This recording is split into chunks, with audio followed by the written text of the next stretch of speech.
Hi everyone, I want to share something that's been a game changer for my health. Organic Farmer. That's farmer with a PH and an ER. If you're looking for top quality, plant-based nutrition, you've got to check them out. Their products are crafted with the highest quality ingredients, free from artificial additives, and meticulously designed to support your overall well-being. It's like giving your body the pure, clean fuel it deserves. Head over to organicfarmer.com, that's farmer with a PH, and use code WithoutMaps at checkout for 20% off site-wide. Trust me, your body will thank you.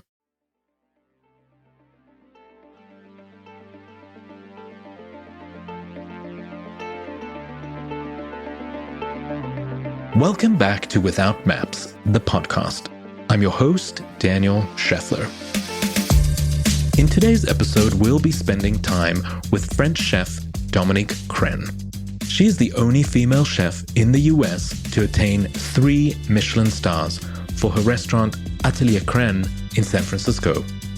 Dominique and I hung out and talked about love, life, travel, of course food, the menu she's doing for the Belmond riverboats in France, and even her kids. Well, I've been in love with Dominique since the moment we met, because not only did I think that she was witty and very smart, but she also had this deep wisdom and a little twinkle in her eye. So, without further ado, here is my interview with Chef Dominique Crenn.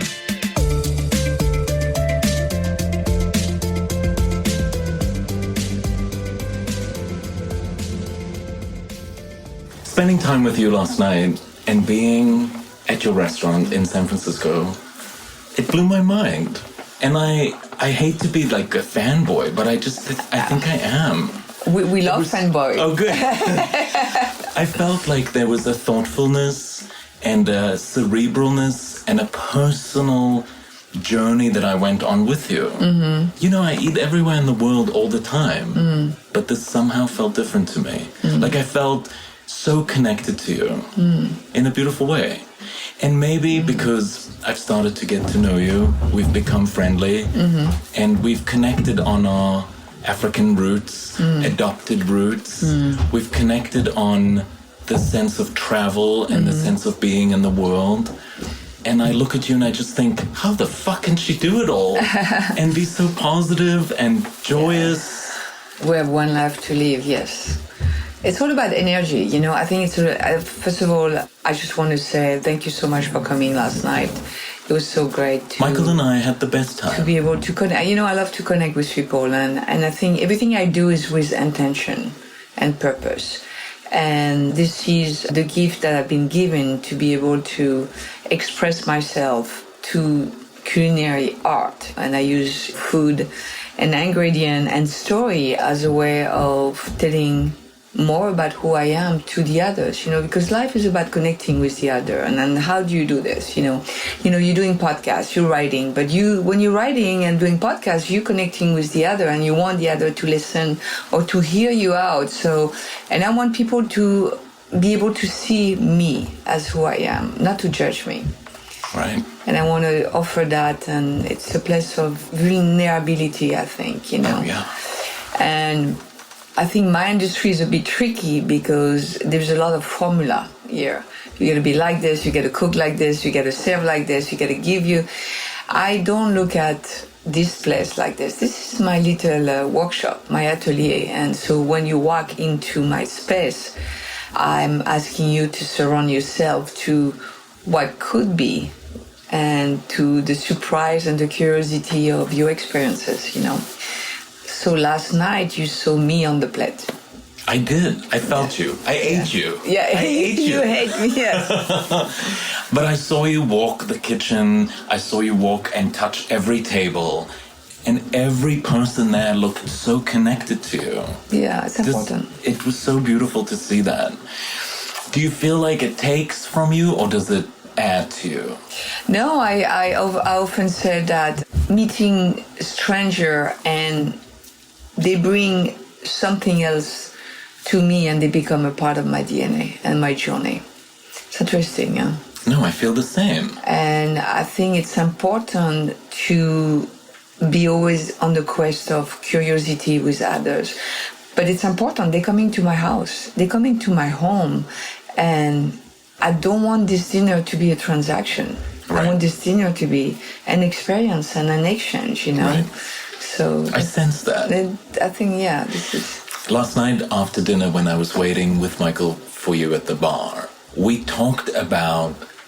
It's so strange. I don't know how you knew. You intuited that we were talking about it because as you joined, you were like having the same conversation we were having about wanting to be out in the world and understanding like how food connects us and how that's what everybody's looking for, right? Like everybody wants the human connection. Human connection. And I say that that AI will never be able to touch the art of cooking. Well, I mean, food is the core of any society, and through food, you go anywhere in the world. If you really want to learn the story of a country or the people, you have to go to people's house and you get to taste the food that they cook, and then all the story coming in, and then suddenly you start to learn about the story of people and the story about that area, the time and place where you are, You're from South Africa, right? So you go out there, you go eat in someone or your grandmother or whoever cooking,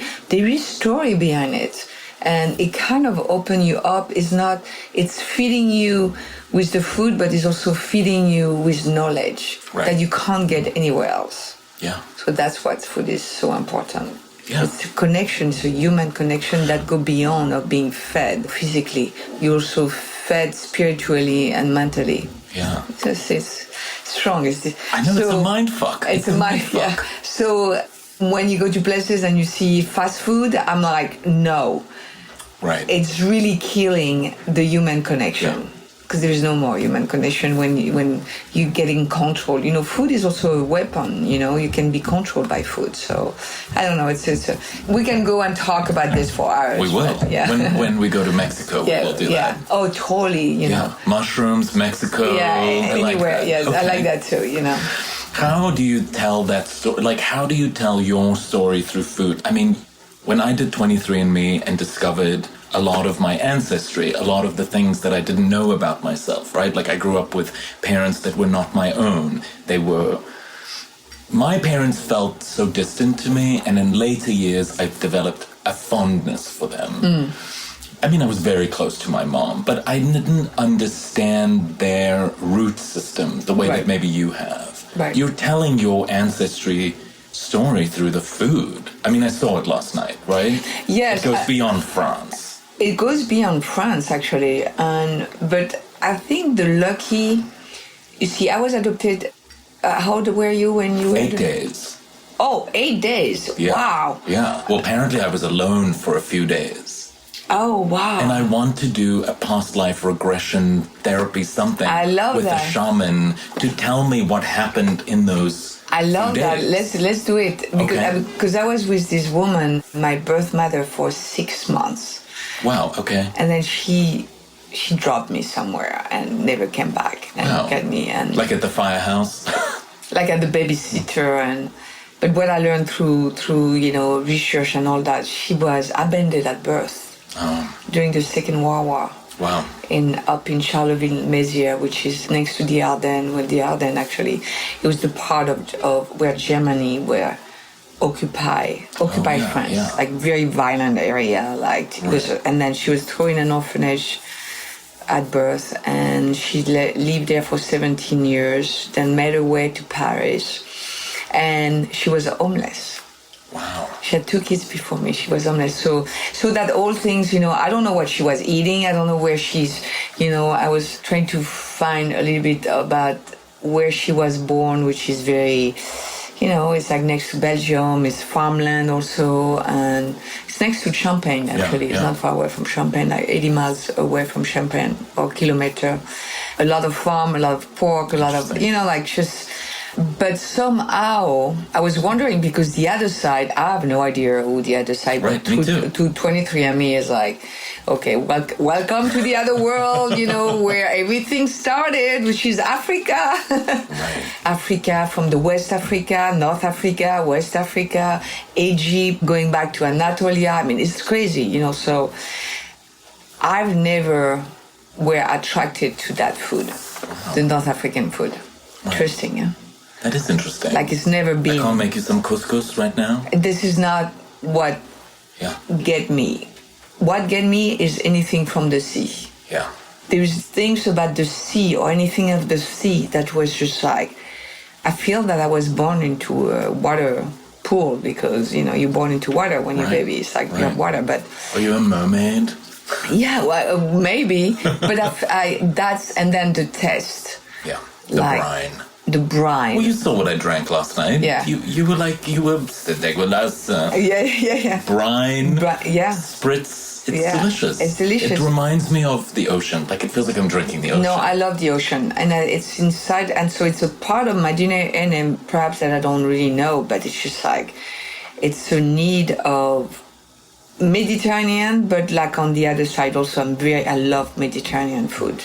Yeah. Like it's just that all hot Mediterranean, like Brittany, but like Mediterranean. So, but from that, it's almost the way that I express myself. It's also all the memories and the story that I've been living through my life with my adoptive parents and the travel. But Brittany is definitely part of me for sure. And now you're going to do a book. A book and hopefully a documentary. Yeah. I mean, it's amazing. Yeah. Brittany feels to me like a little forgotten, unknown part of France. Yeah, and I think the reason is that Brittany used to be their own country up to I don't have the right time, but I think 14th or 15th century. They used to have the Queen Anne that used to rule over Brittany, Celtic. Yeah. And in my DNA, I have Celtic blood. Interesting. It's interesting. They came by boat. Yeah, but also from the German. Oh, yeah. Germany, there's a lot of Celtic. So I think so I was like happy. It's like, because my adoptive parents like 100% Celtic. Oh, yeah. And I was like, okay, all right. Mix it. And Brittany's never been looked upon to be a special place in France. Right. But it's interesting because everything that goes to restaurant, it comes from the sea, from Brittany, and from the land, from Brittany, Yeah. And the Breton have their own language. Yeah. It's not a dialect. It's a language like English or Spanish. Right. My parents, that was their first language. And I think in the 90s, Breton was recognized as being an international language. Right. Very interesting. But they always wanted to be independent, like the Basque country, Yeah. So the French, like La Bretagne, it's always raining and there's no luxury and they don't understand what's the snobisme? Like it's yeah. So the Breton and the farmers. I remember. They call the paysans, the fishermen. But what's interesting, when there is an election in France, then any politician is going to go and kiss ass in Brittany because the election depends. Yeah. They need it. So it's a beautiful country, but it's also a beautiful. There is a lot of spirituality, a lot of witchcraft and spiritual and saint and like it's mystic and it's really cool. But you have a mysticism about you. Like when I see you move in the world, it's like there's a fluidity and a mysticism about you and an optimism.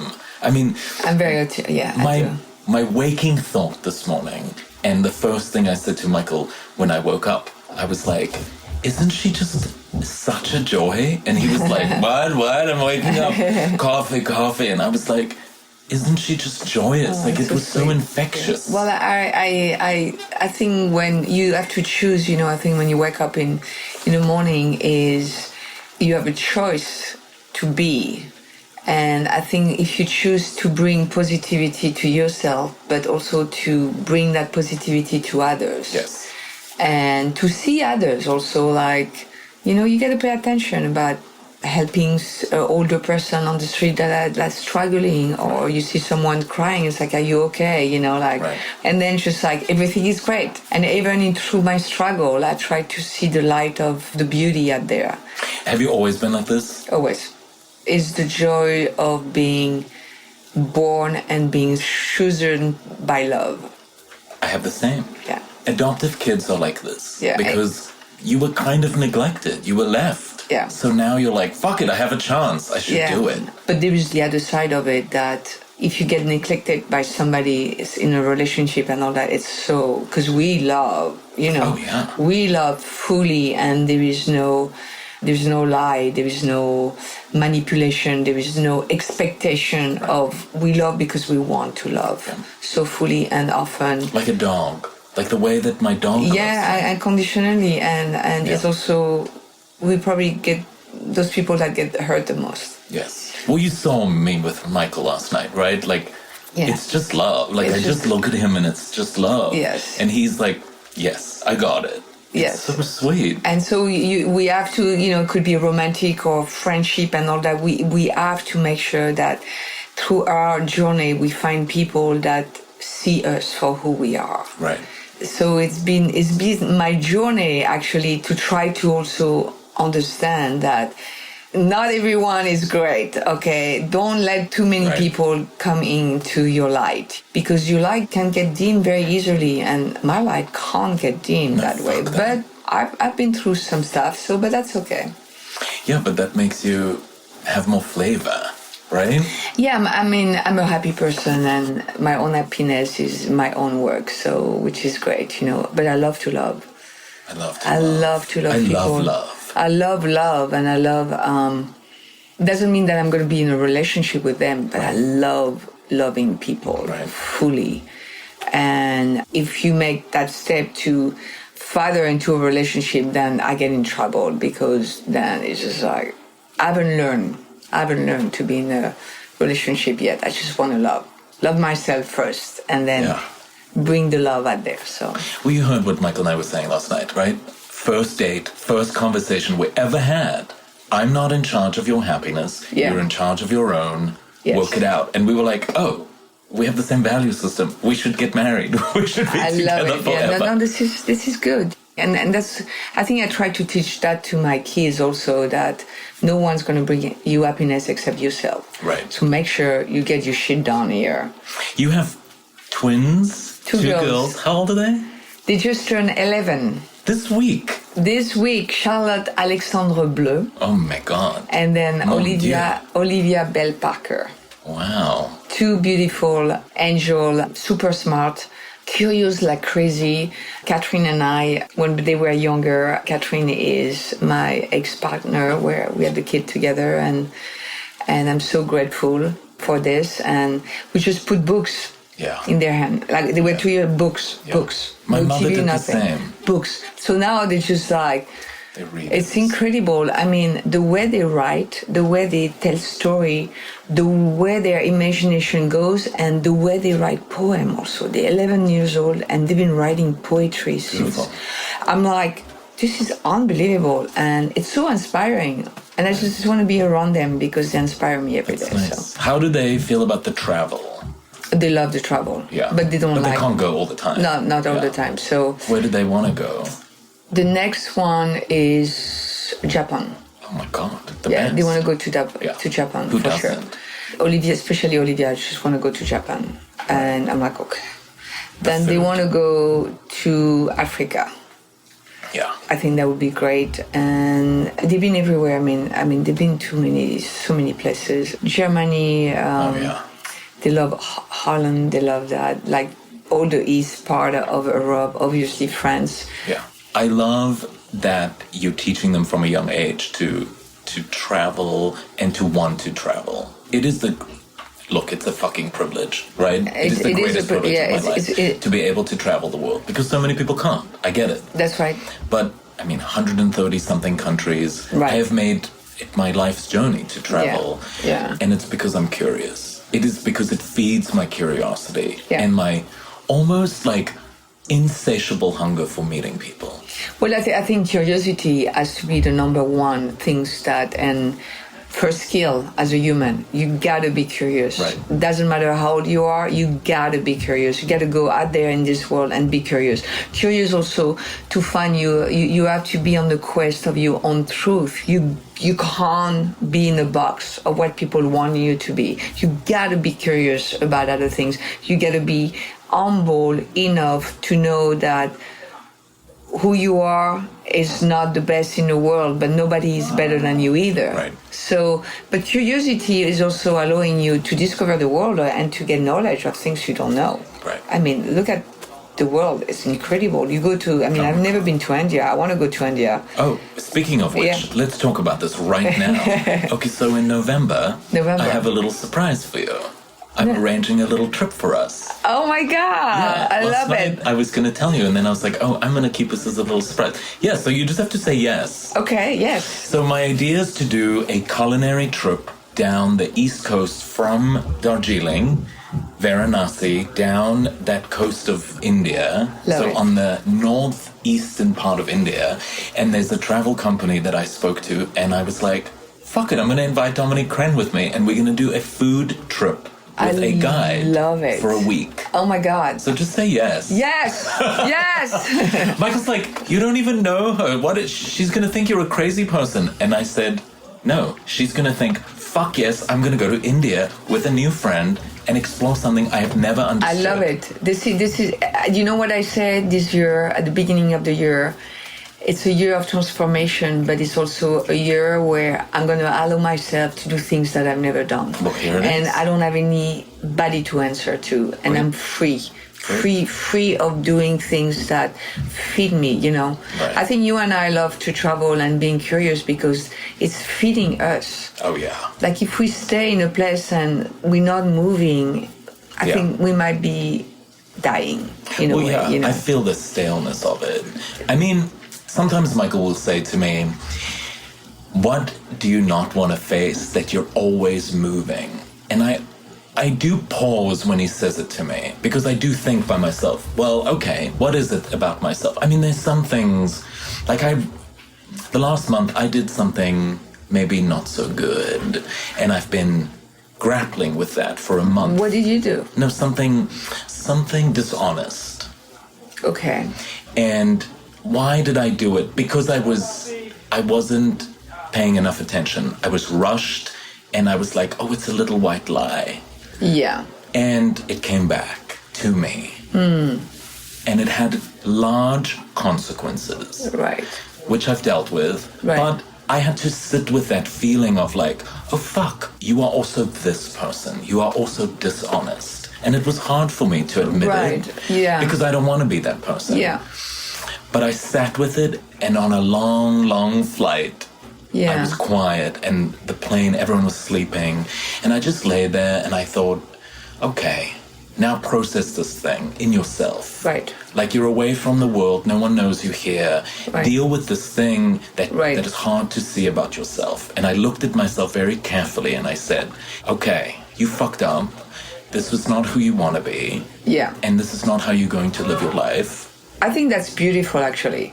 But it was hard. This is so hard, and sometimes you gotta accept the part of yourself that is the version that you don't want to be. But remember, we made of different emotion and different things, and there is different outside noises that sometimes come to us, and maybe we at that moment we are on balance with yourself, and there's something that's coming out. It's definitely something, maybe a part of us.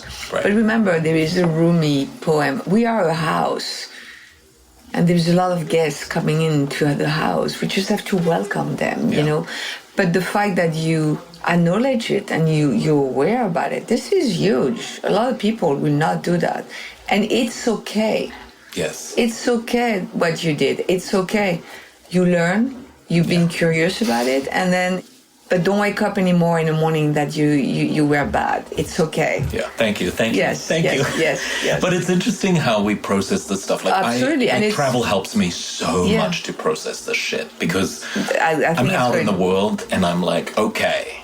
But a lot of people don't process it. Yeah. They do things with entitlement, and even if they hurt someone or they hurt maybe not just one person, a few people, they don't give a shit. Yeah. You don't want to be that person. No. You want to process. You want to learn. You want to. You know.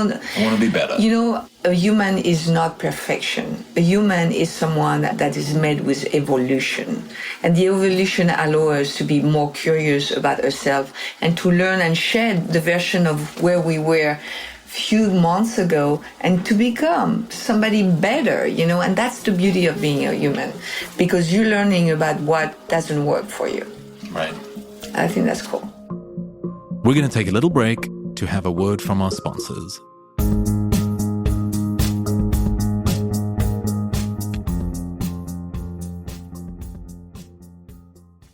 You know that feeling after an amazing trip? Your soul is refreshed, but your body? Maybe not so much. Late nights, indulgent meals, and long flights can throw everything off. That's where Organic Farmer comes in.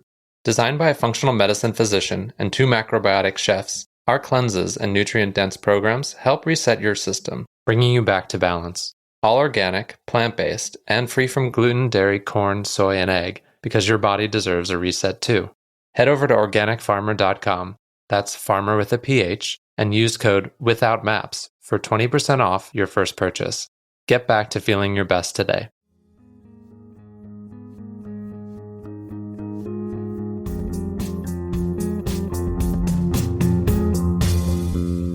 That's what I learned when I went to India. When I was in my early 20s, I was on such a bad path. Like my life was just not where I wanted it to go. Right. And I went to an ashram in the northern part of India, Rishikesh, and I arrived, oh my God, and I was just thrown in.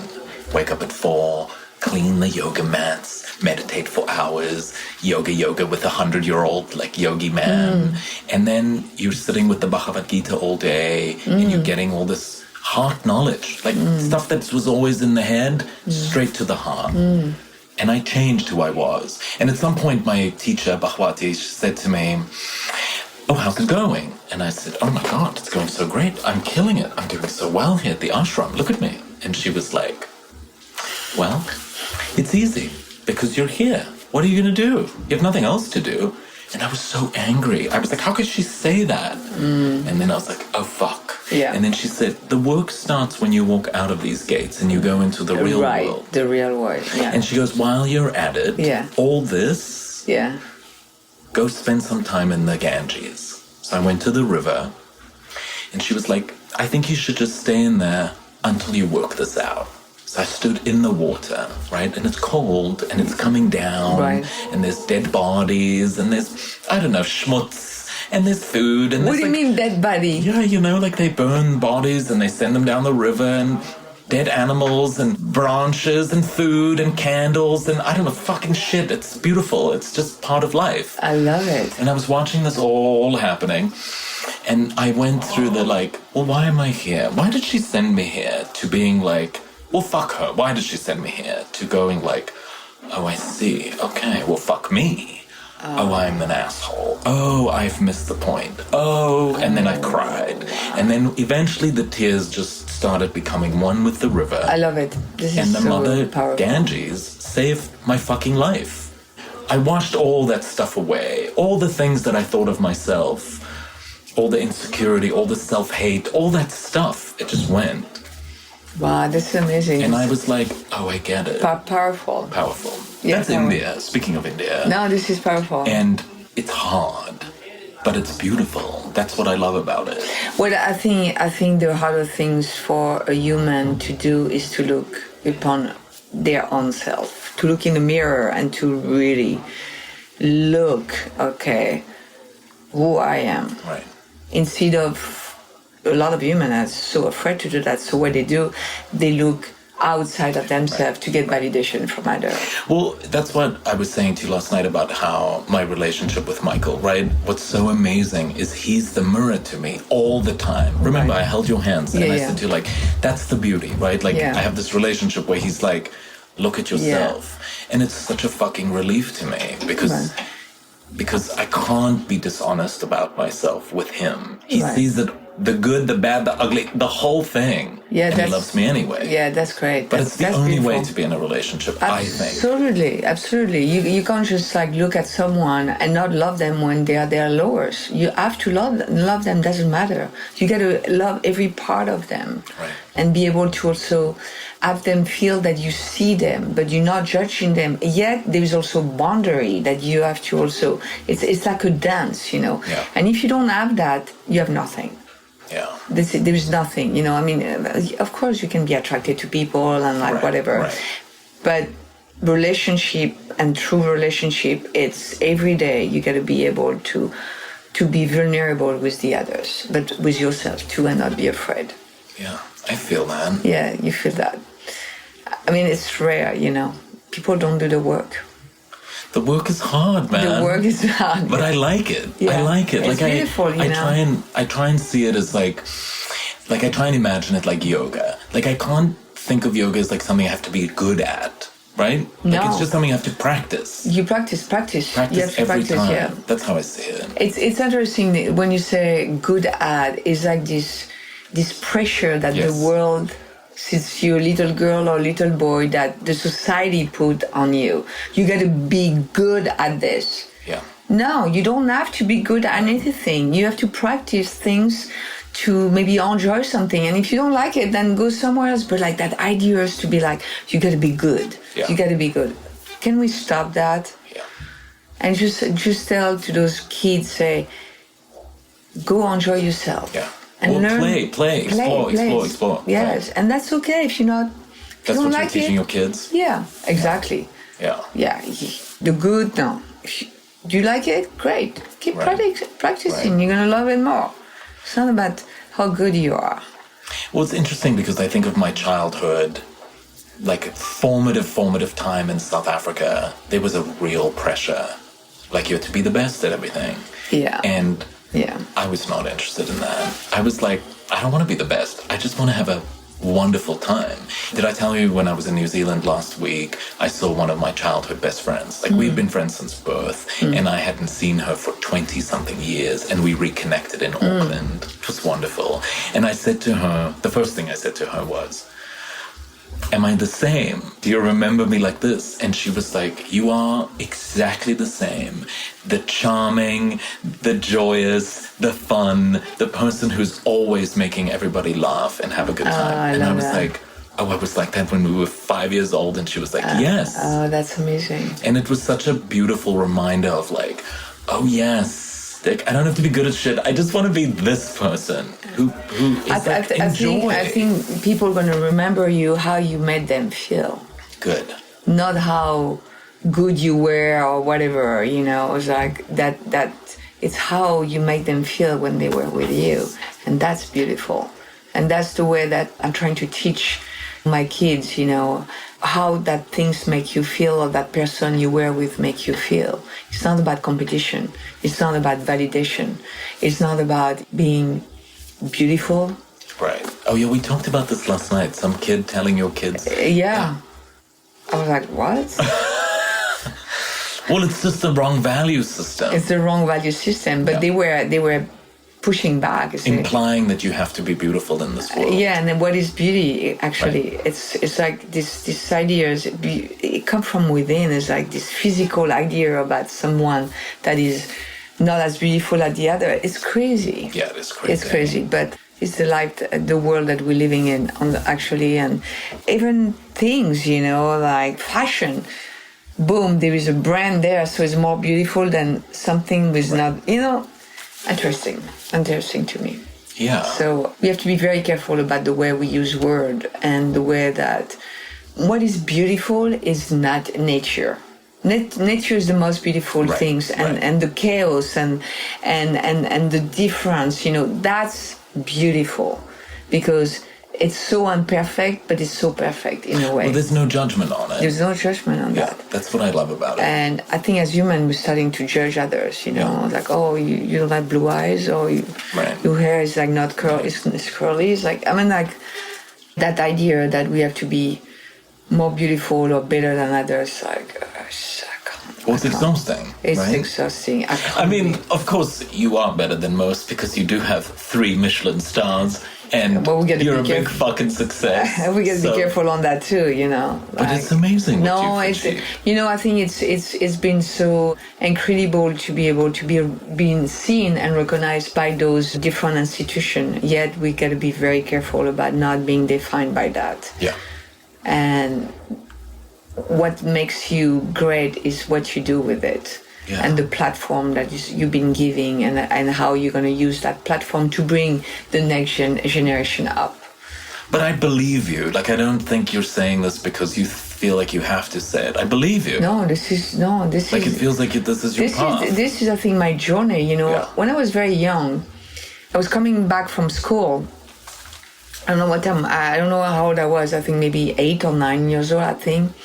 And then outside of the house, it was like all those black Citroen diesel D, like those beautiful Citroën, like that usually, people in the government drive, okay? Oh, yeah. And so I get to the house and I'm like, and then suddenly the French president coming out and with like all this clique, whatever, getting into the car. And I look at my dad and I was like, you are so successful, all those people and this and that, and you can go. And he looked at me and he like put his hand on my arm, said, this is not success. It's not how much money you make. It's not how many people, celebrity, French president, whatever Success is when you have a platform. You got to give that platform. You got to use that platform to help the people that have nothing. Yeah. So you go out there in this world and get a platform and make sure that what you get is a gift. And that platform is for you to use to people that don't have the same platform than you, and you elevate them. Well, this is a value system. Yeah, value system. But it doesn't feel like we're in this era. Like, it feels like we're in the fucking opposite era of this, politically. The world. Yes. Right? But I need to continue my journey on this because maybe I'm a fish in the sea, but that fish in the sea is going to be able to navigate that craziness around, I'm an octopus. Yeah, exactly. Yeah, I think that octopus is the smartest animal in the world. Thank you. That's why I think I'm an octopus. I'm just bobbing and bobbing. Yeah, so it's interesting. Tell me about your next travels. Well, you've done this Belmond thing, which I think is fabulous. You've done on the river. Food for the riverboats. Yeah, it was great. Which is incredible. Yeah, it was incredible. Yeah, I'm excited. It's cool actually. You can go and invite 4 guests up to maybe 6 or 8 guests. So it's very intimate. Super intimate, and then you linger on different type of river, a canal or whatever, and then you experience the area, you jump in and out of the boat, and then you have like lunch and dinner on the boat, and you just enjoy, you eat food. Well, yes, and then you have fun, and it's connecting human. I love that. I think it's really cool, and it was very nice to spend some time with different journalists that came, and unfortunately you were not there. I had to be in New Zealand. Yeah, I know. We will have so much fun. Yes, yeah. And then we have a trip planned. And actually I spent a couple of nights on the boat. Fabulous. Yeah, it's fabulous. It's a different way of living, but it was very intimate, and it's funny because the first night we were on that boat, the boat name, I don't remember the boat name, but it was like totally redone and kind of like Art Deco, cool. Very intimate. And the crew there, very cool people, very young people. And I wanted to spend some time with them. And they said, well, no, we can't hang out and, you're the guest. And I'm like, no, bitch. No, we go get you instrument and just come here and then we're going to play. And then I started to make food because I went to the market, so I make food for everybody and my team and I, and then we were like until 1, 2 o'clock in the morning talking about their stories and all that. That was beautiful. That was so beautiful. That reminds me of our best friends who we travel with a lot. We were just in Sri Lanka with them. Sue always has the guitar. Gail's always there rallying. Yeah. It was beautiful. It was just like really, really beautiful. And it was like one of my best memory with just, that idea of people not wanting to mix because they have a job to do and they think we are on a different level. I just break that wall down, and I'm like, no, doesn't work like that. So one of the captain was on the boat also with his girlfriend that was most like a service person, and they got those 2 dogs from Morocco. It was couscous and couscous and tagine that they rescue, and we let them around, and it's just beautiful. And one of the other person were like a Welsh person, telling us a story. The other guy was like, I don't know, lived somewhere in South America and came and worked for the cruises. And it was just like you were like listening to other people's story. And for me, it was like beautiful. I love that. And we had fun. Yeah. It feels like there's all these touch points where the world can experience Dominique Crenn. Like last night you told me that you're making food for Air France. I was like, what? I know. Like you're taking over everything. It's fun. Yeah, it's fun. Aeroplane food needs as much help as it can get. Yeah, I think so too. It's not easy, actually. You really have to. I was really into a creative and understanding and reflection for that, because when you get onto those planes, the kitchen is there's no kitchen. It's like a warm up. So I think the food is already cooked before, so you gotta gauge in a way that. Yeah, how did you approach that? Ingredients and understanding that using things that can't be overcooked, but you can warm them up and they can be perfect. Wow. And then also the sauces, with the acidity, and because when you go up in the air, there is also the taste change a lot and your body change, when you like.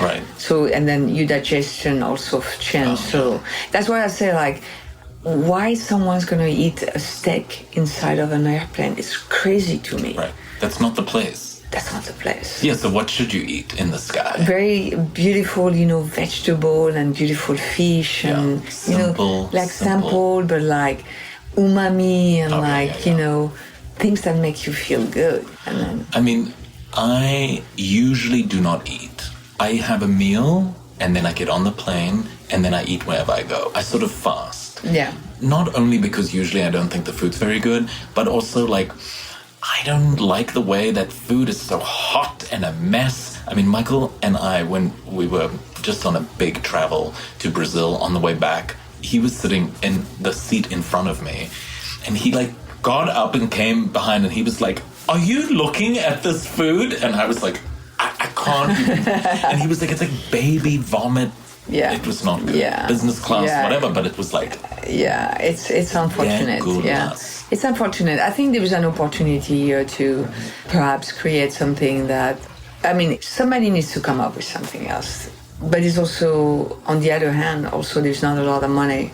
Right. So food is the secondary things, where food should be the first thing that should be one of the service that really good airlines should offer.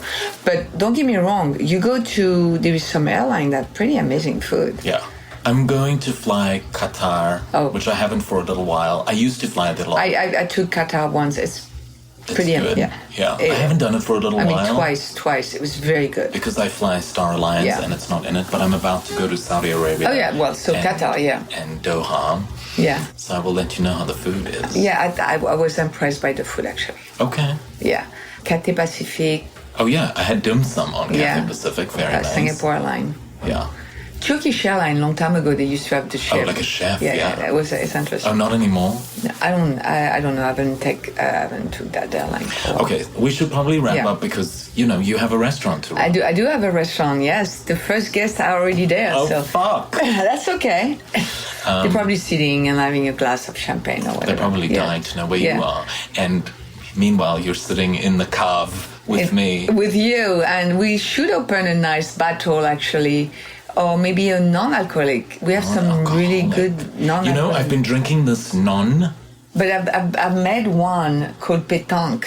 Pétanque, like the sport? Yeah, the sport. And boule. With this company. And people loved it. Yeah, it was cool. The non-alcoholic drinks, my problem with it always is that it's too sweet. So it drives me mental. No, yes. Because that doesn't enhance the food. It's just like a sweetness. No, I think the one that I developed was not sweet at all. It was that. I don't know if you have it, but we do non-alcoholic pairing here because we do a lot of extraction and the farm and it's very interesting for me to be able to work with different type of a liquid, Yeah. Because a wine is a wine, but when you agree. It's harder to do non-alcoholic well. Yeah. Because wine is it. Well, first off, you're getting drunk, so you stop caring. But it's also it overtakes the palate in a way. Yeah, for right? sure. Yeah. And I'm not really a wine guy anymore. I was always a whiskey guy. But I think non-alcoholic, it's so much harder. You're not a whiskey guy. No, not anymore. 16 years no drinking. That's amazing. That's a congratulations. This is cool. I told you, as I bring you a gift of 50-year-old sourdough from my friend Mara and mushrooms. I am happy to do mushrooms, but alcohol no more. Yeah. I feel clearer in the way I travel. Yeah. I need to stay clear. I think alcohol is something that is been overdone. Yeah. I think so too. Also at the volume. Yeah. There's so much of a drinking culture.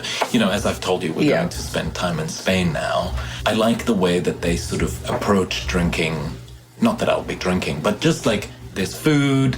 It's not binge drinking. It's not just like boozing for boozing. No. It's a little drink with your tapas, you know, with the pinchos. Yeah, I mean, also this is also it's like a tradition, and it's also the wine it's the way they make it. So they respect everything. I think there's a lot of beer too in Spain. I don't drink beer or anything like that, but yeah, it's a respect. You know, it's like I think as a person that when you go to a restaurant, especially in Europe, it's not about over drinking. No.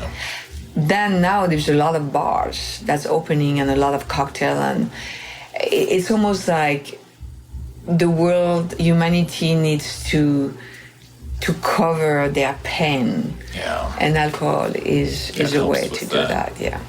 But I don't want to hide the pain. As I told you. No, the pain is beautiful. Yeah, I'm just trying to lean into it. You got to lean into it. You got to walk through the fire through it. Right. The pain is a part of yourself that allow you to open up also beautiful part of yourself that perhaps you didn't know.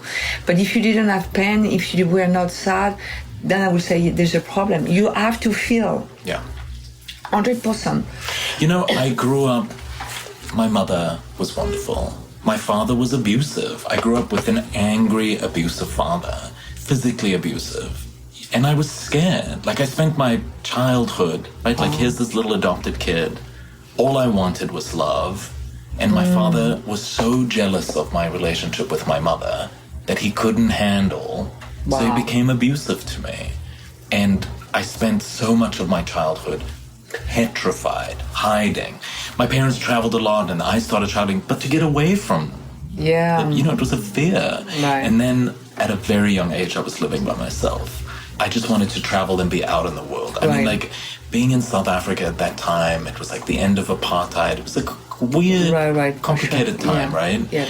And all I wanted was to run away. And I did. I ran away many times. Yeah. My poor mother, right? She'd be like, oh, fuck, where did he go? Yeah. She'd have to come and find me. Yeah. But I ran away because I was so hurt. But now, when I think back to that stuff, I don't run away from that pain. I just face it. I feel it. When I talk about it, like right now, I'm sitting here telling you, I feel the pain. Right. The hurt of that moment. Right. But it's okay. Right. It doesn't define me. It just makes me know who you are. Yeah. But you have to welcome that pain, you know. And I mean, I'm not saying that pain is beautiful. Pain is really a part of allowing you to become who you really want to be. Yeah. That's deep. That's deep. Anyway, I gotta go to work. Love. Thank you. No, thank you. Thank you. Wow. You have such a, I don't know, you're a special fucking motherfucker, let me tell you. A special human. I'm still on my journey I like it. of becoming, you know. Well, I'm glad we're friends now. Yeah.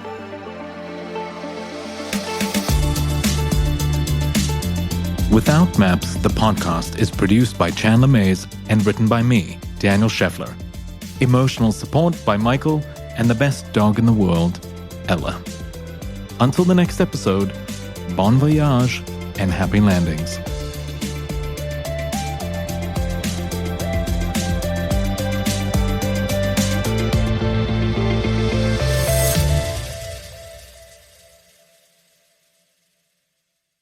Hi everyone, I want to share something that's been a game changer for my health. Organic Farmer. That's farmer with a PH and an ER. If you're looking for top quality, plant-based nutrition, you've got to check them out. They're perfect for anyone wanting to reset their system, boost their energy, and feel their best. Organic Farmer offers a range of therapeutic programs and products that assist your body in preventing and reversing chronic disease. Their products are crafted with the highest quality ingredients, free from artificial additives, and meticulously designed to support your overall well-being. Plus, they're super easy to incorporate into your daily routine. It's like giving your body the pure, clean fuel it deserves. So, why not give it a try? Head over to organicfarmer.com, that's farmer with a PH, and use code WithoutMaps at checkout for 20% off site-wide. Trust me, your body will thank you.